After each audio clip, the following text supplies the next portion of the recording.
All right, everybody, we are back, and we're going to jump right into questions for Coach Staley. Brianne, if you still have your hand raised, we're going to go to you. Hi. Hi, I'm Brianne from Hi 360. And hi, Dawn, how are you? What's going on? How you doing? I'm good. I'm just curious. So how do you compare the young girls coming up into today's age playing basketball and compared to when you were coming up playing ball? Because, the youth now, we had players like you to watch and grow up. And so how do you just compare that? And have you seen any growth during those times? Yeah, I mean, the comparisons are probably a little stark in that we played a lot of against the guys 5-on-5, a lot less one-on-one hands-on training. We probably did it. What we worked on is we worked on how to do it within a 5-on-5 setting versus if you fast forward now, young people have trainers. They work out with their trainers, and I don't think that's a bad thing. I do think they should incorporate doing it when there are 4 other people on their team and 9 other people that are on the court, trying to see where all that fits in. I think a lot of times young people nowadays work on their individual play, and sometimes that doesn't fit in with the team concept. Because if you're taking, 3, 4, 5 dribbles in a possession, somebody is standing around watching you. And if we can get them to reduce it to 2, 3 max dribbles, then you're probably, you're more efficient with what you're doing out there when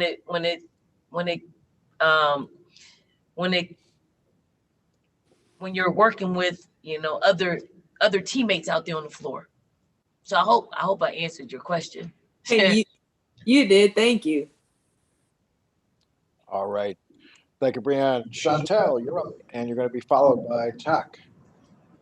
Hey, Dawn. Good to see you. I was going to ask Lisa what you were like as a roommate since you were sitting right there, but I guess since I get you now, I'll ask you a different question. I'm curious.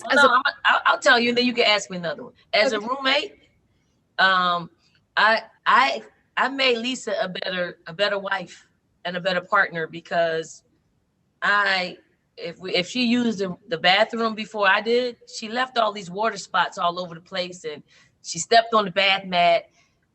She was just not appreciative of having a roommate.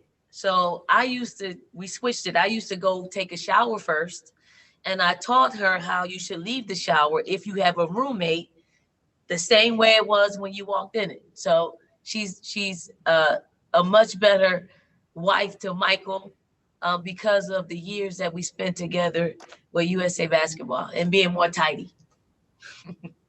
Congrats on that accomplishment, Dawn. I'm curious for you as a player in the Olympics, in terms of the mental preparation that goes into it and sort of if there's a stress level, does it get less stressful the more Olympics that you play in as a player because it's like you've been there, you've done this, or is it something that gets more stressful because you sort of understand the gravity even more and you realize that there's probably less time in front of you than behind you as a player?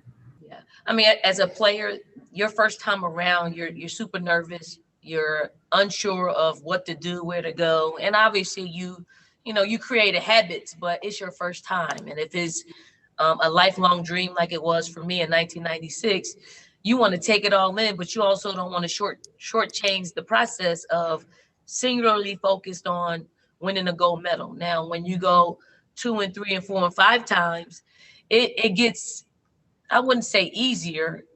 You've trimmed the fat off of what takes up your energy, what takes up that mental space in your head, and you know how to navigate through it without all the extras. All the extras are in your head. Like I didn't spend as much time thinking about preparation or what I need to do. I already knew what I needed to do. It was more so getting the younger players ready for what they'll face, and also just getting them ready for when you hang up your shoes, that they have enough of that mental space to navigate while preparing and getting themselves ready to play in the most one of the most important events in their careers. It was for me. Thanks. All right. Thank you, Chantel. Tak, you're up. You're going to be followed by Michelle Vopel. Tak, go ahead.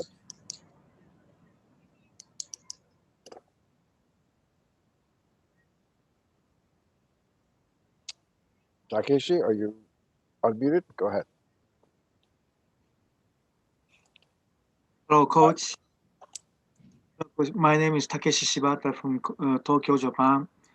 And I am curious about how you think about Team Japan. The shooters are very unique with the mechanics. They shoots like two hands. So what is your impression on their shooting mechanics? I really don't care about shooting mechanics if the ball goes in. Obviously, Reggie Miller used to shoot two-handed as well, to a certain extent, and the ball went in. I think for us, you think less about mechanics and more about whether or not you're efficient doing it. The Japanese Olympic team and their shooters are efficient. So we have to figure out how to either speed them up and not allow them to shoot, especially threes, make them to us, make them put it on the floor and do something other than what they're really good at.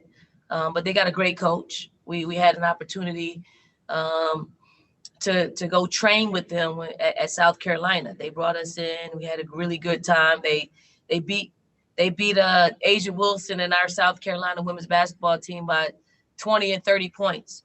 So, and we know they're much better than they were 4 years ago when we actually played them. So we're looking forward to playing them, and hopefully by the time that we do play them, we're playing at our full strength and in the position of playing some of our best basketball. Thank you so much. ありがとうございました。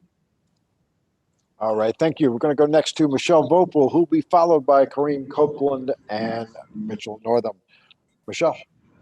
Yeah, Dawn, I was just wondering for you, I know you've got a lot of business on your mind, but what is this sort of week and been emotionally for you when you consider, you're seeing a lot of your 96 teammates, you're going against Lisa and Tina, you're coaching Asia. I mean, it's sort of like your entire history, if you will, kind of comes together. How have you sort of processed a lot of that? How happy has it been for you to experience it?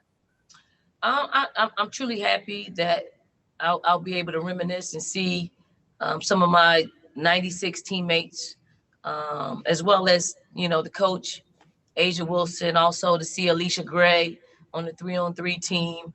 But I'm one that I'm pretty stingy when it comes to what I'm focused on. And the focus is preparation to win a gold medal in the Tokyo Olympic Games. I don't really let anything kind of deter me from that path. And it's been the very thing that has got me to this place. I've sacrificed friendships. I sacrificed good times. I've sacrificed family reunions because of basketball and because of being in this position. And you get pulled in a lot of different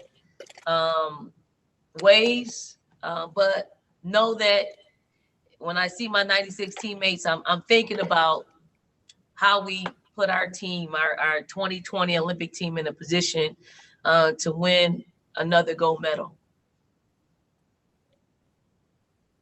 All right. Thank you, Michelle. Kareem, you're up. You're going to be followed by Mitchell. Hey, Dawn. Kareem Copeland from the Washington Post. Thanks for your time. I want to ask specifically about Ariel. She's mentioned a lot about one of the biggest things that she's looking forward to is being able to play and learn under you. I'm curious, what stands out? How do you kind of envision her role or how to use her in these upcoming weeks? And, as a former guard yourself, what do you kind of say to some of these young guards coming into the Olympic program for the first time? Well, I had an experience working with Ariel probably she was a rising, actually may have been a freshman in college at Texas, and we were on the U18, U19 team, and I've seen her just grow and blossom into a special player. I think because of the coaching that she got in college, Karen Aston, and then the coaching that she's getting under Mike Tebow, a young guard that can do it on both sides of the floor. I look forward to her having definitely a defensive presence out there on the floor where she's a big guard. She doesn't mind getting up in you and guarding you. She can score. She can space the floor out, knock down threes. She can get to the basket. She's just a really young talent that's open to learning. And hopefully I can pour into her, and all the coaching staff members can pour into her. And I think most importantly, it is the most experienced players on our team that can really pour into her and make that biggest impression of how to do this thing and do it not just one time, but 2 times and maybe 3 times. She's young enough to do that. And she's embracing whatever role that she has to play for us. And I'm just looking forward to her just having a tremendous experience that she wants to keep doing this, because our team and our country needs players like Ariel. And for some of the younger first-time Olympians, it is follow suit. Don't be the one, you really look out of place when you stray away from what USA basketball culture is all about. We have a great balance of very experienced players to first timers, and our first timers need to kind of take notes and be ready when their number's called and soak in the moment. It's unfortunate that they won't get a chance of what a normal Olympic Games feels like, but we certainly be in a position of allow to grow in the hotel, just the whole experience of learning USA basketball culture and hopefully that leads us into winning a gold medal. That's perfect. Thank you very much. All right. Thank you, Kareem. Mitchell, you're up. You're going to be followed by Alex Azzi. Mitchell, go ahead. Hi, Dawn. Yeah, I just wanted to ask you about Kaela Copper. She's not on the Olympic team, but she's on this all-star team, and she's the first from Philadelphia to make the all-star team since you last did in 2006. So I was just wondering if that meant anything to you as a native Philadelphian, and if you followed her career. Kaela, she's from North Philly, not just Philly. She's from specifically North Philly, and I'm super happy for her. One, because she's playing extremely well. 2, she's also in the pool of the USA basketball pool of players. Like, she got a chance to experience coming to a few training camps. And I think if the Olympics is something that she wants to do, she's on the right path of representing in that way, representing herself, representing Philly. And hopefully in the near future, she'll be able to represent the USA on the national team level. So incredibly happy for her. I hope she leads the way for other Philadelphians to be able to experience being a WNBA All-Star and more. Thank you. All right, thank you. We've got about 3 more minutes with Dawn, so we're going to pick up the pace, go rapid fire. We're going to start with Alex Azzi and then Alec Sturm. Alex, then Alec. Hey, Dawn, Alex Azzi with NBC Sports. Was curious if you could take a little trip down memory road and looking back when you competed in Atlanta, how much was the topic of the U.S. winning bronze in 1992 something that was talked about or drove the team? And also, did you watch or were you aware of that 1992 loss? I was aware of everything 1992. That was actually the first time that I tried out for an Olympic team and got cut. So I was really tuned in to see how that team did, because I wanted to be an Olympian. And then if you fast forward 3 years from that trials, we had a tough trials. It was a week long, and then we prepped for a year prior to the 96 Olympic Games. And during that training, which was a year long, we never really talked about the bronze. We only worked. So it was not stated, but it was stated in the work that was taking place over that year. And it was hard, mentally, physically, spiritually. It was hard. And that was because of the 92 team getting a bronze medal. It just wasn't said. It was actually, we put into action what we didn't want to take place in 96. So pretty cool experience. We're 25 years from that point, and USA basketball has not looked back since. All right, we're going to switch from Alex to Alec. Alec S., you're up. Hi, Dawn. It's nice to meet you. This year's Olympics are a controversial one considering the COVID situation in Japan currently. Do you share any of those same concerns about the pandemic? And are there any extra steps that Team USA is taking to prepare themselves while you're in Tokyo? Obviously, you do have a sense of concern because of you hear this news, you see the news stories, you hear it, on every news station about what's taking place. I do think the decision of not allowing fans in is a step in the right direction, but I don't think USA basketball and all the decision makers would not put us in a position if they thought we were in threat, we were in harm's way of actually going to Tokyo. There are extreme measures that we're taking here in Vegas, and I'm sure they get stricter the closer we get to going to Tokyo and then while in Tokyo. So I think we can take a breath and hope that and pray that nobody is impacted by COVID while nobody, I'm not saying just USA, anybody that is going to make the trip to Tokyo is impacted negatively by COVID. So we're going to all take the precautions that are needed to stay safe and out of harm's way. Appreciate the answer. Thank you. All right, thanks everybody. Dawn, we're going to wrap it up for you, and we're going to have our first USAB players coming in a moment. Dawn, thank you. To our media folks, stay with us just a moment.